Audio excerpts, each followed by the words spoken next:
Hello everyone and welcome to another UFC review. Sorry for the awkward start there. I have a packet of deli mixtures with me. And I apologise if I'm not my usual energetic self. But last night I had Chinese food. That wasn't the issue, I quite enjoyed the Chinese food. Even if it's not Chinese food, I usually have ribs, chicken balls and chips. And I forced myself to eat it all and I got sick last night. I woke up at like 5 o'clock and I need to go to the toilet, but that's way too much detail, so... Yeah, I'm not in as much of an energetic mood. I'm getting better, but like... Yeah, just some stomach issues. So yeah, we're in Sydney, Australia, for the fifth time in UFC's history and the first time in 3 years since Bisping fought Rockhold. Speaking of Bisping, we're going to talk a bit about him later. So yeah, let's get right into this card, shall we? We shall. What was the arena though? Before I forget, the Kudos Bank Arena. Kudos, I think it's pronounced that way. Anyway, on to the prelims. And we start strong with the prelims, as the first fight was Frank Camacho against Damian Brown, and it got Fight of the Night, deservedly so. And it's probably my top 10 of the year. This was a really, really good fight. The best fight on the entire card. Went the distance. Camacho won by split decision.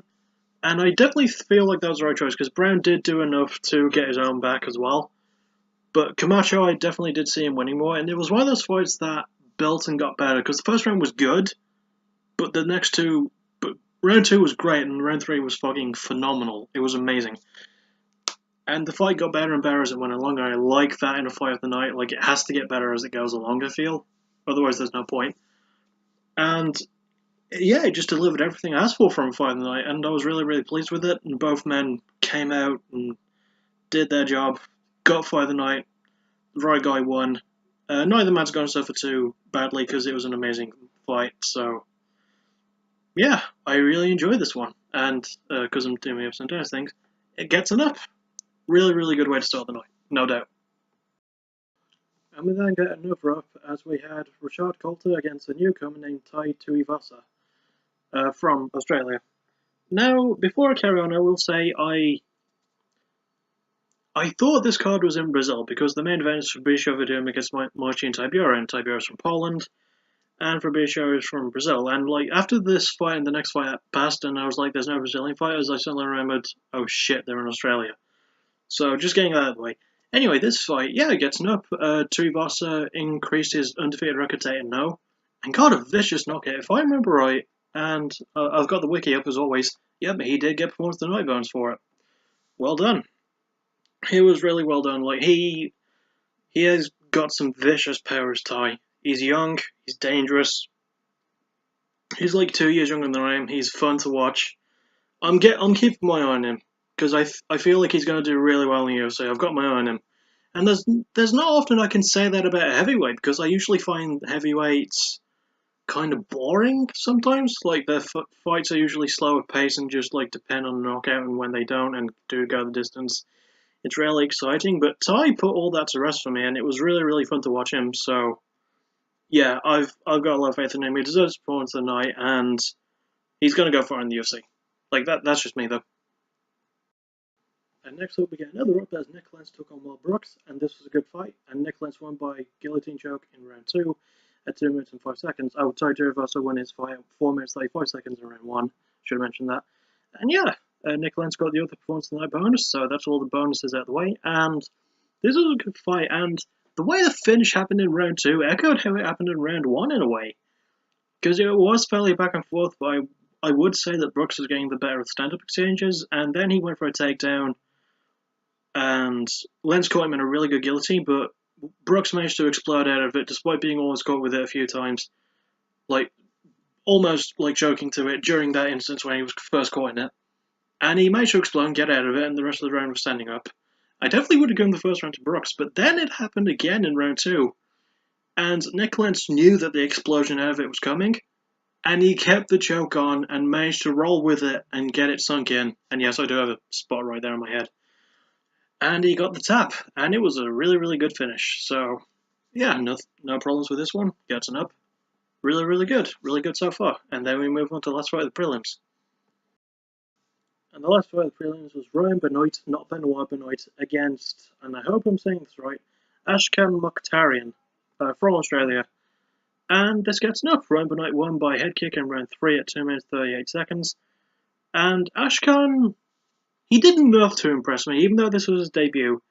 Like, he would have impressed me more if he'd won, and he almost had a few chances, but he was caught with a really nasty head kick in round 3, which knocked him out. And I will say, like, Ashkan excites me. He's got a really exciting, quick style. He's kind of brutal. But he needs to get rid of the frickin' rat tail. Rat tails are not cool. Like, at all. And I don't get why he has one. Because the rest of his hair's, like, really short, almost buzz cutting away, and then, like, you know, he's just got this rat tail hanging there. Why? It's dumb. Stop having that. Anyway, yeah, this is a really good way to cap off the prelim card. I quite liked it. And it gets another up, so 4 ups for all 4 of the prelim fights. And then we're going to move on to the main card. Yay!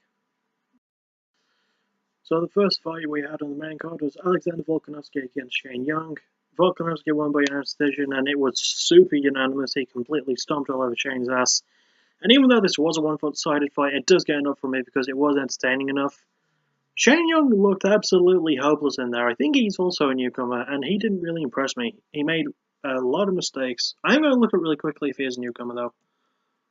Let's see. Yep, promotional newcomer, Shane Young. Alright, that makes sense. There was a lot of catchweight fights on this card, by the way. Frank Camacho versus Damon Brown was 160. Ryan Benoit against Ashkan Mokhtarian was 129. This one was 150. And the co-main event was 128. So that one's closest to the mark in terms of weight, at least. Come on. Anyway, yeah, this was a good fight, despite being a one-sided stomp on your ass fest. So, you know, Volkanovski impressed me. It was good, fun to see. Shane Young definitely needs another chance after this. I know he's a promotional newcomer, and they rarely do well, especially on fight nights. But damn, you got to step up your game, son. Then again, what do I know? I'm just a fat bugger. And eating dolly mixture doesn't help. It helps the pain. Next fight. So the next fight was probably the most heated matchup between Elias Theodora, who's normally a nice guy, and Daniel Kelly, who's also usually a nice guy. But they were talking a lot of shit back and forth to each other at the weigh-ins and like leading up to the fight. And even despite all this, Daniel Kelly was still the bigger man and offered his hand out to touch gloves with Elias at the start of the fight. Elias didn't do that.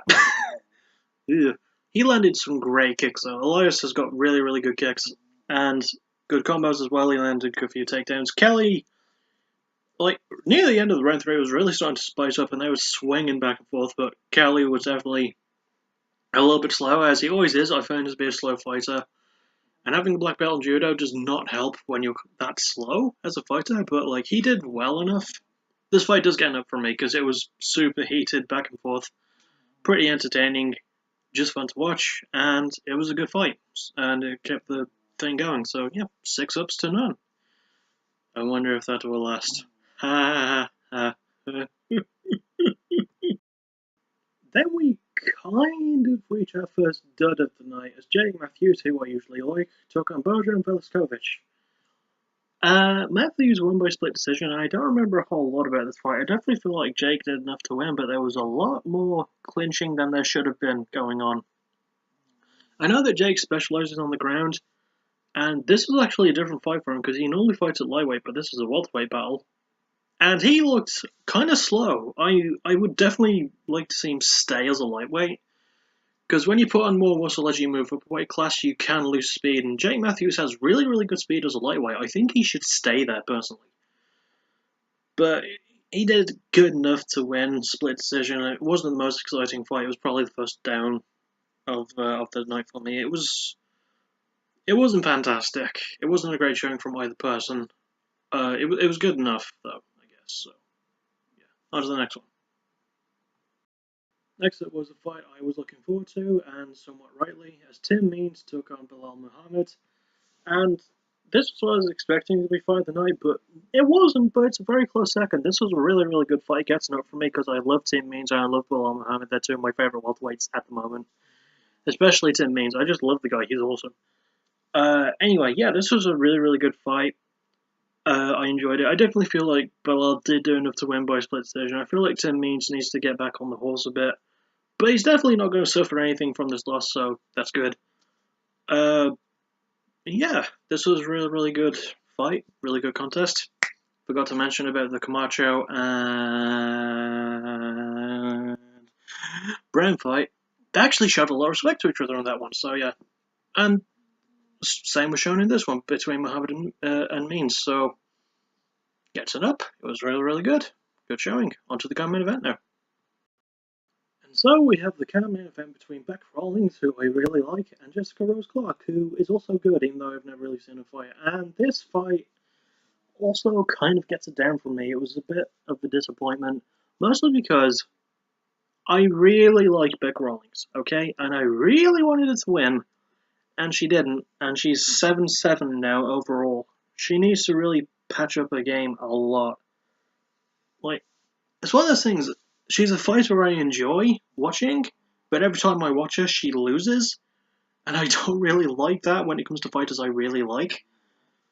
If it's two fighters who are like going against each other and one of them wins, like Means and Muhammad, I'm fine with that, because at least one of them wins. And I don't hate Jessica Rose Clark, I've just never really heard of her before, but she did enough to impress me in this fight at least. Beck, not so much. She really needs to...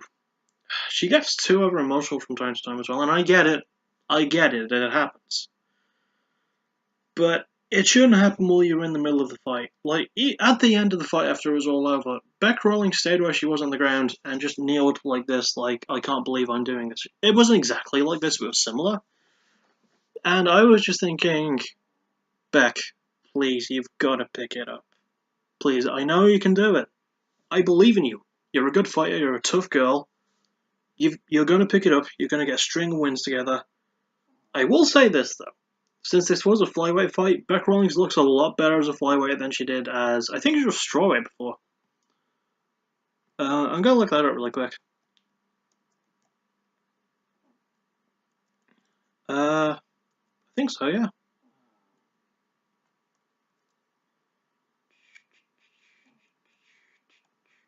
Yeah, flyweight, because she used to fight strawweight after that, but she was always, like, a bit too heavy for that weight class, so... The fact that she came into this one and as a flyweight, she looks a lot better, and that's just really cool.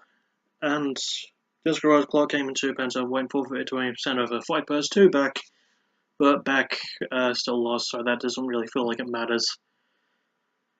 So yeah, this gets it down, and we now go on to the main event. And now the main event between Fabricio Verdum and Marcin Tybura. Was this fight a good one? No, but it wasn't terrible, and I'm going to give it an up anyway. It was an entertaining event, even though it went the distance and was really slow. Not just because it was a heavyweight fight, just because it was really slow. But both did enough, and both showed a lot of respect to each other, and I always enjoy seeing that throughout the fight, which is good because there was a fair few accidental bad shots traded. Like there was a couple of eye pokes. I think there was at least one accidental groin shot, but none of it was intended at all. Like both men understood that. Both were like, "Nah, it's all right. You didn't mean to hit me in the dick, and you didn't mean to put me eye out." You know, I like seeing that. I really, really do.